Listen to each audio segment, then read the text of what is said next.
Om Shanti 3 September 2025 प्रातः मुरली बाबा कहते मिठे बच्चे सत्य पंडा तुम मानक सत्य यात्रा शिखाइबापाई आसिछंती।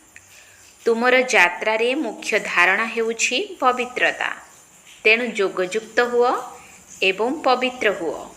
सत्य पंडा तुम मानक सत्य यात्रा शिखाइबापाई आसिछंती। तुमर यात्रारे मुख्य धारणा हेउछि पवित्रता, तेणु योगयुक्त हुओ एवं पवित्र हुओ।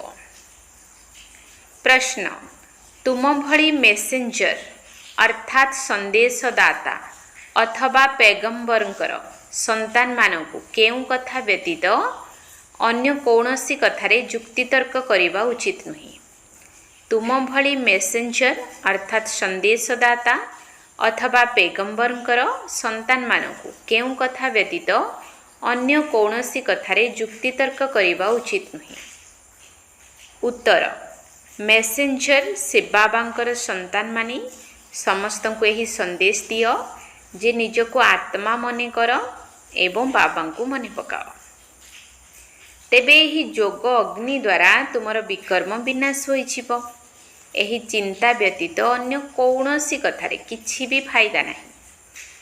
तुमको केवल समस्तंकु बाबांकर परिचय देबाकु हेबो, जहा द्वारा सेमाने आस्तिक हेबे।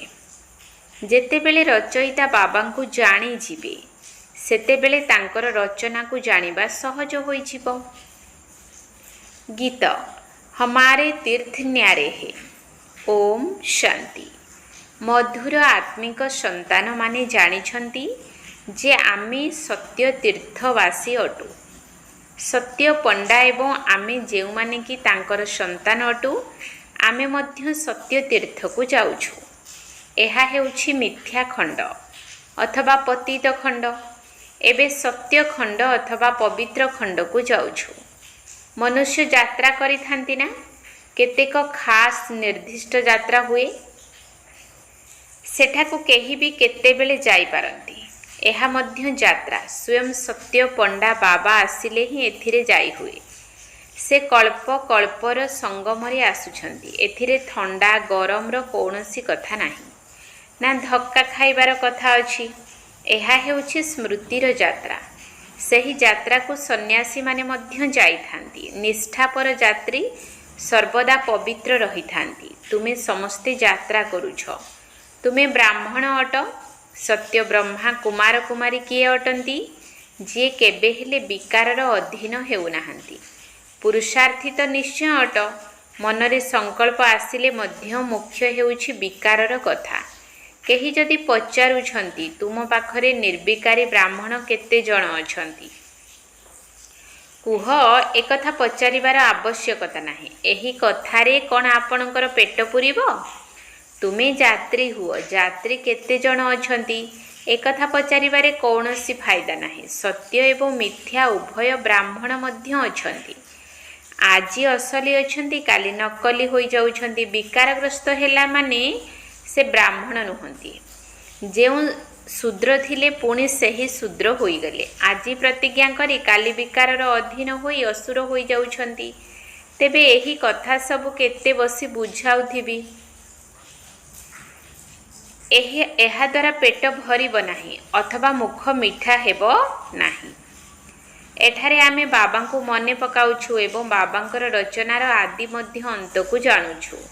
बाकी आउ कौनसी कथारे किछि नाही। कुह एठारे बाबांकु मने पकाइबा शिखा जाउछि एवं मुख्य हेउछि पवित्रता। जे आजी पवित्र होई पुणी अपवित्र होई जाउछंती से ब्राह्मण नुहंती।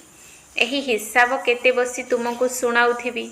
एपरि बहुत मायार तोफान रे पड़ी तळकु खसी जाउछंती। सेथिपाई ब्राह्मण मानकर माला तियारी होई परिबो नाही। आमे तो पैगंबर अथवा मेसेंजरकर संतान। समस्तंकु संदेश देउछु। निजको आत्मा बुझी बाबांकु मने पकाओ। तेबे एही जोग अग्नि द्वारा विकर्म विनाश हेबो। मनरे एही चिंता रख। बाकी लोक माने तो बहुत बहुत प्रश्न पचारिबे। केवल गोटिए कथा बिना अन्य कौनसी कथारे गले फायदा नाही। एठारे तो एही कथा को जानिबाकु हेबो जे नास्तिकरु आस्तिक, अनाथरु सनाथ किपरि हेबो। ଯାହାକି ପିତାଙ୍କ ଠାରୁ ସମ୍ପତ୍ତି ପାଇପାରିବ? ଏହି କଥା ପଚାର। ବାକି ତ ସମସ୍ତେ ପୁରୁଷାର୍ଥୀ ଅଟନ୍ତି। ବିକାର ଦ୍ୱାରା ହିଁ ବହୁତ ଫେଲ୍ ହେଉଛନ୍ତି। ଯଦି ବହୁତ ଦିନ ପରେ ସ୍ତ୍ରୀକୁ ଦେଖୁଛନ୍ତି ତେବେ ସେ କଥା ନ କହିଲେ ଭଲ। କାହାର ମଦ ପିଇବାର ଅଭ୍ୟାସ ଥିଲେ ତୀର୍ଥକୁ ଗଲେ ମଦ ଅଥବା ବିଡ଼ିର ଅଭ୍ୟାସ ଯାହାର ଥିବ ସେସବୁ ସେବନ କରିବା ବିନା ସେ ରହିପାରିବ ନାହିଁ। ଲୁଚାଇ ପିଇଥାନ୍ତି। କ'ଣ କରିପାରିବେ? ବହୁତ ଅଛନ୍ତି ଯିଏକି ସତ୍ୟ କହୁନାହାନ୍ତି, ଲୁଚାଇ ଚାଲିଛନ୍ତି। ବାବା ସନ୍ତାନମାନଙ୍କୁ ଉପାୟ ବତାଉଛନ୍ତି ଯେ କିପରି ଚତୁରତାର ସହ ଜବାବ ଦେବା ଉଚିତ। ଏକ ବାବାଙ୍କର ହିଁ ପରିଚୟ ଦେବାକୁ ହେବ ଯାହାଦ୍ୱାରା ମନୁଷ୍ୟ ଆସ୍ତିକ ହେବେ। ବାବାଙ୍କୁ ନ ଜାଣିବା ପର୍ଯ୍ୟନ୍ତ କୌଣସି ପ୍ରଶ୍ନ ପଚାରିବା ହିଁ ନିରର୍ଥକ ଅଟେ। ଏପରି ବହୁତ ଆସୁଛନ୍ତି ଯିଏ କିଛି ବି ବୁଝୁନାହାନ୍ତି, କେବଳ ଶୁଣୁଛନ୍ତି। ଫାଇଦା କିଛି ହେଲେ ନାହିଁ। ପିଲାମାନେ ବାବାଙ୍କୁ ପତ୍ର ଲେଖୁଛନ୍ତି, 1000-2000 ଆସି ପ୍ରଦର୍ଶନୀ ବୁଝିଗଲେ, କିନ୍ତୁ ସେମାନଙ୍କ ଭିତରୁ ଜଣେ 2 ଜଣ ବୁଝିବା ପାଇଁ ଆସୁଛନ୍ତି। ଅମୁକ ଅମୁକ ବଡ଼ ଲୋକମାନେ ଆସୁଛନ୍ତି। ବାବା ବୁଝି ଯାଉଛନ୍ତି ଯେ ସେମାନଙ୍କୁ ଯେଉଁ ପରିଚୟ ମିଳିବା ଦରକାର ତାହା ମିଳିନାହିଁ। ପୁରା ପରିଚୟ ମିଳିଲେ ବୁଝିଯିବେ ଇଏ ତ ଠିକ୍ କଥା କହୁଛନ୍ତି। ଆମ ଆତ୍ମାମାନଙ୍କର ପିତା ପରମ ପିତା ପରମାତ୍ମା ଅଟନ୍ତି। ସେ ଆମକୁ ପଢ଼ାଉଛନ୍ତି, କହୁଛନ୍ତି ନିଜକୁ ଆତ୍ମା ଭାବି ମୋତେ ମନେ ପକାଅ। ଏହି ଅନ୍ତିମ ଜନ୍ମ ପବିତ୍ର ହୁଅ। ଯିଏ ପବିତ୍ର ରହୁନାହାନ୍ତି ସିଏ ବ୍ରାହ୍ମଣ ନୁହନ୍ତି, ଶୂଦ୍ର ଅଟନ୍ତି। ଏହା ଯୁଦ୍ଧଭୂମି ଅଟେ। ବୃକ୍ଷ ବଢ଼ିବ ଏବଂ ତୋଫାନ ମଧ୍ୟ ଲାଗିବ। ବହୁତ ପତ୍ର ଝଡ଼ିବ। କିଏ ବସି ଗଣନା କରିବ ଯେ ପ୍ରକୃତ ବ୍ରାହ୍ମଣ କିଏ? ଯିଏ କେବେ ବି ଶୂଦ୍ର ହେଉନାହାନ୍ତି ସିଏ ହିଁ ପ୍ରକୃତ ବ୍ରାହ୍ମଣ ଅଟନ୍ତି। ଟିକିଏ ହେଲେ କୁଦୃଷ୍ଟି ନ ଯାଉ। ଅନ୍ତ ସମୟରେ କର୍ମାତୀତ ଅବସ୍ଥା ହେବ। ବହୁତ ଉଚ୍ଚ ଲକ୍ଷ୍ୟ ଅଟେ। ମନରେ ମଧ୍ୟ ନ ଆସୁ ଏହି ଅବସ୍ଥା ଅନ୍ତ ସମୟରେ ହେବ। ବର୍ତ୍ତମାନ ସମୟରେ ଜଣକର ମଧ୍ୟ ଏପରି ଅବସ୍ଥା ନାହିଁ। ଏବେ ସମସ୍ତେ ପୁରୁଷାର୍ଥୀ ଅଟନ୍ତି। ବୁଦ୍ଧି ଏକରସ ରହୁନାହିଁ। ମୁଖ୍ୟ ହେଉଛି ଦୃଷ୍ଟିର କଥା। ଆମେ ଆତ୍ମା ଏହି ଶରୀର ଦ୍ୱାରା ଅଭିନୟ କରୁଛୁ। ଏହି ଅଭ୍ୟାସ ପକ୍କା ହେବା ଦରକାର। ରାବଣ ରାଜ୍ୟ ଥିବା ପର୍ଯ୍ୟନ୍ତ ଯୁଦ୍ଧ ଚାଲିଥିବ। ଶେଷ ବେଳକୁ କର୍ମାତୀତ ଅବସ୍ଥା ହେବ। ଆଗକୁ ଗଲେ ତୁମର ଅନୁଭବ ହେବ, ସବୁ ବୁଝିଯିବ। ଏବେ ତ ବୃକ୍ଷ ବହୁତ ଛୋଟ ଅଛି। ତୋଫାନ ଆସୁଛି, ପତ୍ର ଝଡ଼ି ଯାଉଛି। ଦୁର୍ବଳ ପିଲାମାନେ ଝଡ଼ି ପଡ଼ୁଛନ୍ତି। ପ୍ରତ୍ୟେକ ନିଜକୁ ପଚାରନ୍ତୁ, ମୋର ଅବସ୍ଥା କେତେ ଦୂର ଠିକ୍ ଅଛି? ବାକି ଯେଉଁ ସବୁ ପ୍ରଶ୍ନ ପଚାରୁଛନ୍ତି ସେସବୁ କଥାରେ ଅଧିକ ଧ୍ୟାନ ଦିଅ ନାହିଁ। କୁହ ଆମେ ବାବାଙ୍କ ଶ୍ରୀମତରେ ଚାଲୁଛୁ। ସେହି ବେହଦ ବାବା ଆସି ଅସରନ୍ତି ସୁଖ ଦେଉଛନ୍ତି ଅଥବା ନୂଆ ଦୁନିଆ ସ୍ଥାପନ କରୁଛନ୍ତି। ସେଠାରେ କେବଳ ସୁଖ ହିଁ ଥାଏ। ମନୁଷ୍ୟ ରହୁଥିବା ସ୍ଥାନକୁ ହିଁ ଦୁନିଆ କୁହାଯାଏ। ନିରାକାରୀ ଦୁନିଆରେ ଆତ୍ମାମାନେ ରହୁଥାନ୍ତି। ଏକଥା କାହାରି ବୁଦ୍ଧିରେ ନାହିଁ ଯେ ଆତ୍ମା କିପରି ବିନ୍ଦୁ ଅଟେ। ଏକଥା ମଧ୍ୟ ପ୍ରଥମେ କୌଣସି ନୂଆଙ୍କୁ ବୁଝାଅ ନାହିଁ। ପ୍ରଥମେ ତ ବୁଝାଇବାକୁ ହେବ ଅନନ୍ତ ପିତା ଅସରନ୍ତି ସମ୍ପତ୍ତି ଦେଉଛନ୍ତି।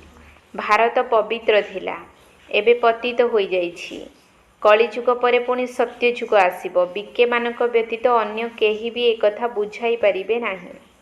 ଏହା ନୂଆ ରଚନା ଅଟେ। ବାବା ପଢ଼ାଉଛନ୍ତି, ଏହି ଜ୍ଞାନ ବୁଦ୍ଧିରେ ରହିବା ଦରକାର। କୌଣସି କଷ୍ଟ କଥା ନୁହେଁ, କିନ୍ତୁ ମାୟା ଭୁଲାଇ ଦେଉଛି, ବିକର୍ମ କରାଇ ଦେଉଛି।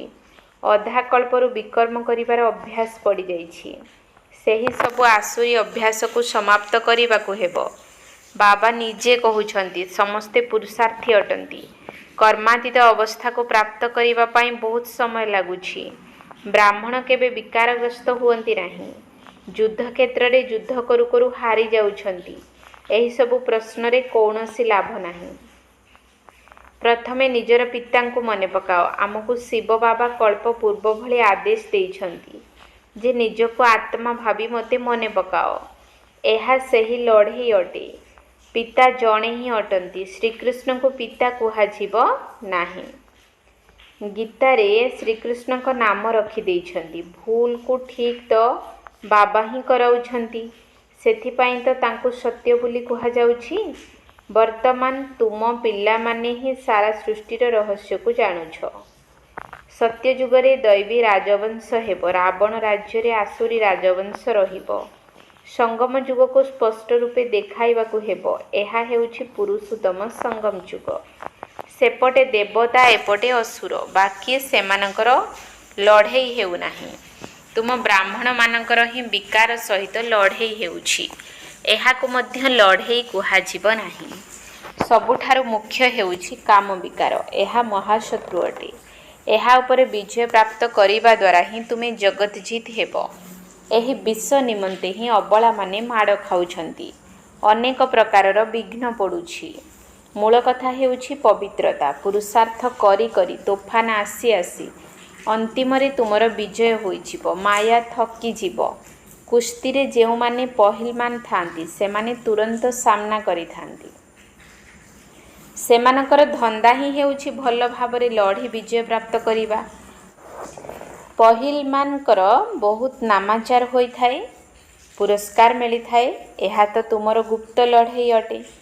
तुमे जानिछ आमे आत्मा माने पवित्र थिलु, एबे अपवित्र होई जाइछु, पुणी पवित्र हेबु। एही संदेश समस्तंकु देबाकु हेबो। अन्य कोनोसी प्रश्न पचारिले तुमको से सबु कथारे अधिक मुंड खेलाइबार नाही। तुमर तो आत्मिक धंदा अटे। आम आत्मा मानक मध्यरे बाबा ज्ञान भरी थिले, तापरे प्रारब्ध भोग कलु, ज्ञान हजिगला। एबे पुणी बाबा आत्मारे ज्ञान भरुछंती। बाकी एही निस्सारे रही कुह जे आमे बाबांकर संदेश देउछु। बाबांकु मने पकाइले तुमर कल्याण हेबो। तुमर एहा रुहानी धंदा अटे। प्रथम कथा हेउछि बाबांकु जान। बाबा ही ज्ञानर सागर अटंती। से कौनसी पुस्तक शुणाऊ नाहंती। जेउ माने दर्शन तत्वरे डिग्री हासिल करुछंती सेमाने बही पत्र पढ़ुछंती। भगवान तो ज्ञानर सागर अटंती। तांको पाखरे सृष्टिर आदि मध्य अंतर ज्ञान रहिछि। से कौन किछि बही पढ़िछंती कि? से तो सबु वेद शास्त्र आदि को जानिछंती। बाबा कहुछंती तुमको ज्ञान शुणाइबार पाठ मोर रहिछि। ज्ञान एवं भक्तिर प्रभेद आउ केही बताई परिबे नाही। एहा हेला ज्ञानर पाठ पढ़ा। भक्ति को ज्ञान कुहा जीव नाही। समस्तंकर सद्गति दाता एक ही बाबा अटंती। विश्व इतिहासर पुनरावृत्ति निश्चय हेबो। पुराणा दुनिया परे पुणी नुआ दुनिया निश्चय आसीबो। तुमे पिला माने जानिछ बाबा आमको पुनर्बार पढ़ाउछंती। बाबा कहुछंती मते मने पकाओ। समस्त गुरुत्व एहा उपरे रहिछि। बाबा जानिछंती बहुत भल भल नामी ग्रामी संतान माने मध्य एही जोगर यात्रा रे बहुत दुर्बल अटंती। एवं जेउ माने नामी ग्रामी नुहंती बंधन युक्त गरीब से माने अधिक जोगयुक्त रही थांती। प्रत्येक निज मन को पचारंतु मो बाबा को केते समय मने पकाउछि। बाबा कहुछंती पिला माने जेते संभव तुमे मते मने पकाओ। भीतरे भीतरे बहुत हर्षित होई रुह। भगवान पढ़ाउछंती तेणु केते खुशी हेबा उचित। बाबा कहुछंती तुमे पवित्र आत्मा थिलो, पुणी शरीर धारण करी पाठ करी करी पतित होई जाइछ। एबे पुणी पवित्र हेबाकु पड़िबो। पुणी सेही दैवी अभिनय करिबाकु हेबो। तुमे दैवी धर्मर अट ना। तुमे ही 84 जन्मर चक्र लगाइछ। समस्त सूर्यवंशी मध्य 84 जन्म नेउ नाहंती। पछरे आसुछंती ना, नहेले तो तुरंत समस्ते आसी जिवे। अमृत बेलार उठी बुद्धि द्वारा विचार सागर मंथन कले बुझी पारिबो। पिला मानकु ही विचार सागर मंथन करिबाकु पड़िबो। शिव बाबा तो करंती नाही। से तो कहउछंती ड्रामा अनुसार जहा किछि सुनाउछि एपरि भाव जे कल्प पूर्वरु जहा बुझाइथिली ताहा बुझाइली। मंथन तुमे करूछ। तुमको ही बुझाइबाकु हेबो, ज्ञान देबाकु हेबो। एही ब्रह्मा मध्य मंथन करुछंती। बीके मानकु मंथन करिबाकु हेबो, शिव बाबांकु नुहे। मूल कथा हेला काहा सहित अधिक कथा हुओ नाही। शास्त्रवादी माने परस्पर मध्य बहुत जुक्ति तर्क करिथांती। तुमको काहा सह वाद विवाद करिबार नाही। तुमको केवल संदेश देबार अछि। प्रथमे केवल मुख्य गोटिए कथा उपरे बुझाओ एवं लेखाओ। प्रथमे यही पाठ पढ़ाओ जे एठारे किए पढ़ाउछंती ताहा लेख। एही कथा तुमे पछकु रखुथिबारु संशय आसुछि। ନିଶ୍ଚୟ ବୁଦ୍ଧି ହୋଇନଥିବା କାରଣରୁ ବୁଝୁନାହାନ୍ତି, କେବଳ ଠିକ୍ କଥା ବୋଲି କହିଦିଅନ୍ତି। ଏହା ହିଁ ହେଉଛି ପ୍ରଥମ ମୁଖ୍ୟ କଥା। ରଚୟିତା ବାବାଙ୍କୁ ବୁଝ, ପୁଣି ରଚନାର ରହସ୍ୟ ବୁଝିବ। ମୁଖ୍ୟ କଥା ଗୀତାର ଭଗବାନ କିଏ, ଏଥିରେ ହିଁ ତୁମର ବିଜୟ ହେବ। ପ୍ରଥମେ କେଉଁ ଧର୍ମ ସ୍ଥାପନ ହୋଇଥିଲା? ପୁରୁଣା ଦୁନିଆକୁ ନୂଆ ଦୁନିଆ କିଏ କରୁଛି? ବାବା ହିଁ ଆତ୍ମାମାନଙ୍କୁ ନୂଆ ଜ୍ଞାନ ଶୁଣାଉଛନ୍ତି, ଯାହାଦ୍ୱାରା ନୂଆ ଦୁନିଆର ସ୍ଥାପନା ହେଉଛି। ତୁମକୁ ବାବା ଏବଂ ରଚନାର ପରିଚୟ ମିଳୁଛି। ପ୍ରଥମେ ଅଲଫ ଉପରେ ପକ୍କା କରାଇଲା ପରେ ବାଦଶାହୀ ତ ରହିଛି। ବାବାଙ୍କ ଠାରୁ ହିଁ ସମ୍ପତ୍ତି ମିଳୁଛି। ବାବାଙ୍କୁ ଜାଣିଲ ତ ସମ୍ପତ୍ତିର ହକଦାର ହେଲ। ପିଲା ଜନ୍ମ ହୋଇ ମା ବାବାଙ୍କୁ ଦେଖିଲେ ଏବଂ ବାସ୍ ସବୁ କିଛି ପକ୍କା ହୋଇଯାଏ। ମାତା ପିତାଙ୍କ ବିନା ପିଲା ଅନ୍ୟ କାହା ପାଖକୁ ଯାଇନଥାଏ, କାହିଁକିନା ମା ଠାରୁ କ୍ଷୀର ଖାଇବାକୁ ମିଳିଥାଏ। ଏଠାରେ ମଧ୍ୟ ଜ୍ଞାନର କ୍ଷୀର ମିଳୁଛି। ମାତା ପିତା ଅଟନ୍ତି। ଏହା ବହୁତ ସୂକ୍ଷ୍ମ କଥା, ତୁରନ୍ତ କେହି ବୁଝିପାରିବେ ନାହିଁ। ଆଚ୍ଛା, ମିଠା ଶିଖିଲ ଧେ ସନ୍ତାନମାନଙ୍କ ପ୍ରତି ମାତା ପିତା ବାପ୍ ଦାଦାଙ୍କର ମଧୁର ସ୍ନେହ ସମ୍ପନ୍ନ ଶୁଭେଚ୍ଛା ଏବଂ ସୁପ୍ରଭାତ। ଆତ୍ମିକ ପିତାଙ୍କର ଆତ୍ମିକ ସନ୍ତାନମାନଙ୍କୁ ନମସ୍ତେ। ଆତ୍ମିକ ସନ୍ତାନମାନଙ୍କର ଆତ୍ମିକ ବାପ୍ ଦାଦାଙ୍କୁ ନମସ୍ତେ ନମସ୍ତେ ନମସ୍ତେ। ସୁପ୍ରଭାତ। ଧାରଣା ପାଇଁ ମୁଖ୍ୟ ସାର। 1 ନମ୍ବର ପଏଣ୍ଟ, ସଚ୍ଚା ପବିତ୍ର ବ୍ରାହ୍ମଣ ହେବାକୁ ପଡ଼ିବ। କେବେ ବି ଶୂଦ୍ର ଅର୍ଥାତ୍ ପତିତ ହେବାର ବିଚାର ମଧ୍ୟ ମନ ଭିତରେ ନ ଆସୁ। ଟିକିଏ ବି କୁଦୃଷ୍ଟି ନ ଯାଉ। ନିଜର ଅବସ୍ଥାକୁ ଏହିଭଳି କରିବାକୁ ହେବ। ସଚ୍ଚା ପବିତ୍ର ବ୍ରାହ୍ମଣ ହେବାକୁ ପଡ଼ିବ। କେବେ ବି ଶୂଦ୍ର ଅର୍ଥାତ୍ ପତିତ ହେବାର ବିଚାର ମଧ୍ୟ ମନ ଭିତରେ ନ ଆସୁ। ଟିକିଏ ବି କୁଦୃଷ୍ଟି ନ ଯାଉ। ନିଜର ଅବସ୍ଥାକୁ ଏହିଭଳି କରିବାକୁ ହେବ। 2 ନମ୍ବର ପଏଣ୍ଟ, ବାବା ଯାହା ସବୁ ପାଠ ପଢ଼ାଉଛନ୍ତି ସେଗୁଡ଼ିକୁ ବୁଦ୍ଧିରେ ରଖିବାକୁ ହେବ। ବିକର୍ମ କରିବାର ଯେଉଁ ଆସୁରୀ ଅଭ୍ୟାସ ରହିଛି ତାକୁ ସମାପ୍ତ କରିବାକୁ ହେବ। ପୁରୁଷାର୍ଥ କରି ସମ୍ପୂର୍ଣ୍ଣ ପବିତ୍ରତାର ଉଚ୍ଚ ଲକ୍ଷ୍ୟକୁ ପ୍ରାପ୍ତ କରିବାକୁ ହେବ। ବାବା ଯାହା ସବୁ ପାଠ ପଢ଼ାଉଛନ୍ତି ସେଗୁଡ଼ିକୁ ବୁଦ୍ଧିରେ ରଖିବାକୁ ହେବ। ବିକର୍ମ କରିବାର ଯେଉଁ ଆସୁରୀ ଅଭ୍ୟାସ ରହିଛି ତାକୁ ସମାପ୍ତ କରିବାକୁ ହେବ। ପୁରୁଷାର୍ଥ କରି ସମ୍ପୂର୍ଣ୍ଣ ପବିତ୍ରତାର ଉଚ୍ଚ ଲକ୍ଷ୍ୟକୁ ପ୍ରାପ୍ତ କରିବାକୁ ହେବ। ବରଦାନ, କାରଣର ନିବାରଣ କରି ଚିନ୍ତା ଏବଂ ଭୟଠାରୁ ମୁକ୍ତ ରହୁଥିବା ମାଷ୍ଟର ସର୍ବଶକ୍ତିମାନ ଭବ। କାରଣର ନିବାରଣ କରି ଚିନ୍ତା ଏବଂ ଭୟଠାରୁ ମୁକ୍ତ ରହୁଥିବା ମାଷ୍ଟର ସର୍ବଶକ୍ତିମାନ ଭବ। ବର୍ତ୍ତମାନ ସମୟରେ ଅଳ୍ପକାଳର ସୁଖ ସାଥିରେ ଚିନ୍ତା ଏବଂ ଭୟ, ଏହି ଦୁଇଟି ଜିନିଷ ତ ନିଶ୍ଚିତ ରହିଛି। ଯେଉଁଠାରେ ଚିନ୍ତା ଅଛି ସେଠାରେ ନିଶ୍ଚିନ୍ତ ସ୍ଥିତି ରହିପାରିବ ନାହିଁ ଏବଂ ଯେଉଁଠାରେ ଭୟ ଅଛି ସେଠାରେ ଶାନ୍ତି ରହିପାରିବ ନାହିଁ। ତେଣୁ ସୁଖ ସହିତ ଏହି ଦୁଃଖ ଅଶାନ୍ତିର ଦୁଇଟି କାରଣ ମଧ୍ୟ ନିଶ୍ଚିତ ରହିଛି। କିନ୍ତୁ ତୁମେ ସର୍ବଶକ୍ତି ରୂପୀ ସମ୍ପତ୍ତିରେ ସମ୍ପନ୍ନ ମାଷ୍ଟର ସର୍ବଶକ୍ତିମାନ ପିଲାମାନେ ଦୁଃଖର କାରଣର ନିବାରଣ କରିବା ବାଲା ଏବଂ ସର୍ବ ସମସ୍ୟାର ସମାଧାନ କରିବା ବାଲା ସମାଧାନ ସ୍ୱରୂପ ଅଟ। ସେଥିପାଇଁ ତୁମେ ଚିନ୍ତା ଏବଂ ଭୟଠାରୁ ମୁକ୍ତ ଅଟ। ଯେକୌଣସି ସମସ୍ୟା ତୁମ ସମ୍ମୁଖକୁ ଖେଳ ଦେଖାଇବା ପାଇଁ ଆସିଥାଏ, ଡରାଇବା ପାଇଁ ନୁହେଁ। ସ୍ଲୋଗାନ, ନିଜର ମନୋବୃତ୍ତିକୁ ଯଦି ଶ୍ରେଷ୍ଠ କରିଦେବ ତେବେ ତୁମର ପ୍ରବୃତ୍ତି ଅର୍ଥାତ୍ ଗୃହସ୍ଥ ବ୍ୟବହାର ସ୍ୱତଃ ଶ୍ରେଷ୍ଠ ହୋଇଯିବ। ନିଜର ମନୋବୃତ୍ତିକୁ ଯଦି ଶ୍ରେଷ୍ଠ କରିଦେବ ତେବେ ତୁମର ପ୍ରବୃତ୍ତି ଅର୍ଥାତ୍ ଗୃହସ୍ଥ ବ୍ୟବହାର ସ୍ୱତଃ ଶ୍ରେଷ୍ଠ ହୋଇଯିବ।